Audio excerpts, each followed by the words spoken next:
Hello friends and families, welcome back to Priyaram cookery school. இன்றைக்கி நம்மளோட சேனலில் ஒரு ரொம்ப ஹெல்த்தியான ரெசிபி தான் பார்க்க போகிறோம். இன்றைக்கி நம்ம வீட்டில் ரெகுலராக நம்ம யூஸ் பண்ணுற 3 வகையான பருப்பை வச்சு ஒரு பருப்பு குழம்பு எப்படி பண்ணலாம் அப்படிங்கிறத பார்க்கலாம்.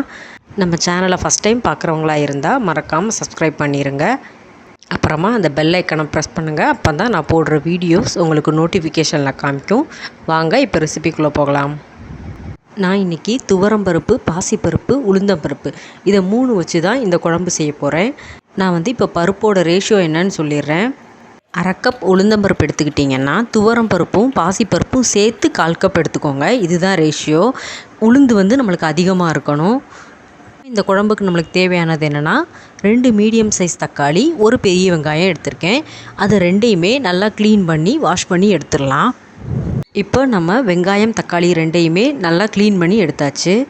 இதை நம்ம சாதாரணமாக ரஃப்பாக கட் பண்ணுவோம்ல, அதே மாதிரி சும்மா கட் பண்ணால் போதும். ஏன்னா நம்ம குக்கரில் தான் சேர்க்க போகிறோம், அதனால் அது வெந்துடும். அதனால் சாதாரணமாக நம்ம ரஃப்பாக கட் பண்ணுற மாதிரியே கட் பண்ணால் போதும். இந்த பாருங்கள், வீடியோவில் நான் எப்படி கட் பண்ணணும்னு காமிச்சிருக்கிறேன். அந்த மாதிரி நீங்கள் கட் பண்ணாலே போதும். ரொம்ப சின்னதாக ஸ்லைஸ் பண்ணணும்லாம் கிடையாதுங்க. இந்த மாதிரி நார்மலாக கட் பண்ணாலே நல்லாயிருக்கும். இந்த குழம்ப நம்ம பெண்கள் வாரத்தில் ஒரு முறையாவது நம்மளோட சாப்பாட்டில் எடுத்துக்கணும். ஏன் அப்படின்னா நம்ம இதில் உளுந்து சேர்க்குறோம். உளுந்தோட பலன் என்ன உங்களுக்கு அப்படிங்கிறது நல்லாவே தெரியும். மென்சஸ் டைமில் நம்மளுக்கு ஏற்படுற முதுகு வலி, அப்புறமா இடுப்பு வலி, கை கால் வலி, இது எல்லாத்துக்குமே ஒரு சரியான மருந்து நம்மளோட உளுந்து தாங்க. அதுக்காக தான் நம்ம இந்த குழம்புல உளுந்து அதிகமாக எடுத்திருக்கோம். மற்ற 2 பருப்புமே எதுக்காக நம்ம சேர்த்துருக்கோம் அப்படின்னா அதோட ஒரு நல்ல கன்சிஸ்டன்சி கிடைக்கணுங்கிறதுக்காக தான். ஏன்னா குக்கரில் வெந்து வரும்போது நம்மளுக்கு அந்த ஒரு மசிஞ்ச தன்மை கிடைக்கணுங்கிறதுக்காக தான் நம்ம மற்ற 2 பருப்புமே சேர்த்துருக்கோம். இப்போ நம்ம வாஷ் பண்ணி வச்சுருக்க 3 பருப்பையுமே குக்கரில் சேர்த்துடலாம். அதுக்கப்புறமா நம்ம கட் பண்ணி வச்சுருக்க வெங்காயம், தக்காளி, அதோட ஒரு 4 பல் பூண்டு, கொஞ்சமாக உப்பு, கொஞ்சம் மஞ்சத்தூள், கொஞ்சம் மிளகாய்த்தூள், ஒரு ஸ்பூன் நம்ம ரெகுலராக யூஸ் பண்ணுற சாம்பார் தூள், அப்புறமா காயத்தூள், பெருங்காயத்தூள், இது எல்லாமே சேர்த்து நம்மளுடைய பருப்பு முங்குற அளவுக்கு தண்ணி ஊற்றிக்கோங்க. இந்த அளவுக்கு நல்லா தண்ணி ஊற்றிட்டு உப்பு செக் பண்ணிக்கோங்க. செக் பண்ணிவிட்டு குக்கரை நம்ம அடுப்பில் வச்சிடலாம். 3 விசில் வர்ற வரைக்கும் மீடியம் ஃப்ளேமில் வச்சுக்கோங்க. அப்புறமா இதுக்கு நம்ம ஒரு மசாலா தயார் பண்ண போகிறோம். நான் இன்றைக்கி கொஞ்சமாக தேங்காய் எடுத்திருக்கேன். அதுக்கப்புறமா ஒரு 4-5 பல் பூண்டு அதில் சேர்த்துக்கோங்க. கொஞ்சமாக ஜீரகம், நம்ம சின்ன ஜீரகம் இருக்குல்ல, நம்ம சாப்பாடுக்கு யூஸ் பண்ணுறது, அந்த ஜீரகம் கொஞ்சம் சேர்த்துக்கோங்க. ஒரு 4 பல் பூண்டு, இது எல்லாமே சேர்த்து நல்லா மையாக அரைச்சி எடுத்துக்கோங்க. இப்போ நம்மளோட பருப்பு எல்லாமே சூப்பராக வெந்திருக்கும். நீங்கள் வீட்டில் மசிக்கிறதுக்கு என்ன யூஸ் பண்ணுவீங்களோ, கரண்டியாக இருந்தாலும் சரி, இல்லாட்டி மேஷர் எது வச்சுருக்கீங்களோ அதை வச்சு நல்லா மேஷ் பண்ணி எடுத்துக்கோங்க அந்த பருப்பு எல்லாத்தையுமே. இந்த பாருங்கள், நம்ம போட்டிருந்த வெங்காயம், தக்காளி, பருப்பு எல்லாமே நல்லா வெந்திருக்கும்.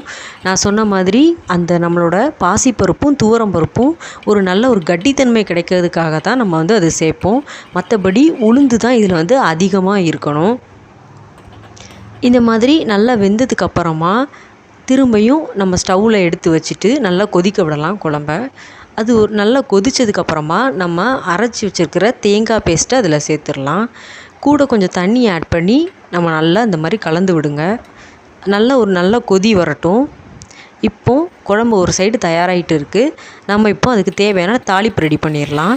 எண்ணெய் சேர்த்துக்கோங்க. கடுகு, ஜீரகம், அப்புறம் ஒரு கொத்து கருவேப்பிலை, ஒரு 2 காஞ்ச மிளகாய், இது எல்லாமே சேர்த்து நல்லா தாளிப்பு ரெடி பண்ணிக்கோங்க. தேங்காய் எண்ணெய் சேர்த்துக்கோங்க. தேங்காய் எண்ணெய் தான் நல்லாயிருக்கும். தேங்காய் எண்ணெய் யூஸ் பண்ணாதவங்க நெய் சேர்த்துக்கோங்க. நம்மளோட நார்மல் பருப்பு குழம்பு மாதிரி தான் இருக்கும். அதனால் நெய் சேர்த்துக்கிட்டாலும் அவ்வளோ டேஸ்ட்டாக இருக்கும்.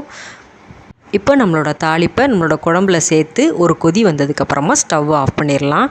நம்மளோட பருப்பு குழம்பு அவ்வளோ டேஸ்ட்டாக தயாராகிருக்குங்க. இதை கண்டிப்பாக நீங்கள் வீட்டில் ஒரு வீக்லி ஒன்ஸ் உங்களோட பெண் குழந்தைங்களுக்கு கொடுங்க. அவ்வளோ நல்லது, போனுக்கு அவ்வளோ நல்லது. அதனால் கண்டிப்பாக இதை வீக்லி ஒன்ஸ் நீங்கள் கொடுங்க. வெறுமனையாக பருப்பாக எடுத்துக்கிட்டால் அவங்க சாப்பிட மாட்டாங்க. இந்த மாதிரி குழம்பு செஞ்சு தரும்போது கண்டிப்பாக அவங்களுக்கு சாப்பிட்றதுக்கு வாய்ப்பு இருக்குது. மறக்காமல் இந்த ரெசிபியை ட்ரை பண்ணி பாருங்கள். நீங்கள் ட்ரை பண்ணி பார்த்துட்டு என்னோடய ரெசிபிஸ் எப்படி இருந்துச்சு அப்படின்னு கமெண்ட்ஸில் ஷேர் பண்ணுங்கள். என்னோடய ரெசிபீஸ்லாம் உங்களுக்கு பிடிச்சிருந்ததுன்னா மறக்காமல் சேனலை லைக் பண்ணி, ஷேர் பண்ணி, சப்ஸ்கிரைப் பண்ணுங்கள். பெல் ஐக்கனை ப்ரெஸ் பண்ணுங்கள். அப்போ தான் நான் போடுற வீடியோ உங்களுக்கு நோட்டிஃபிகேஷனில் வரும். ஓகே ஃப்ரெண்ட்ஸ், நெக்ஸ்ட் வீடியோவில் மீட் பண்ணலாம். தேங்க்ஸ் ஃபார் வாட்சிங். Tata bye from பிரியராம்.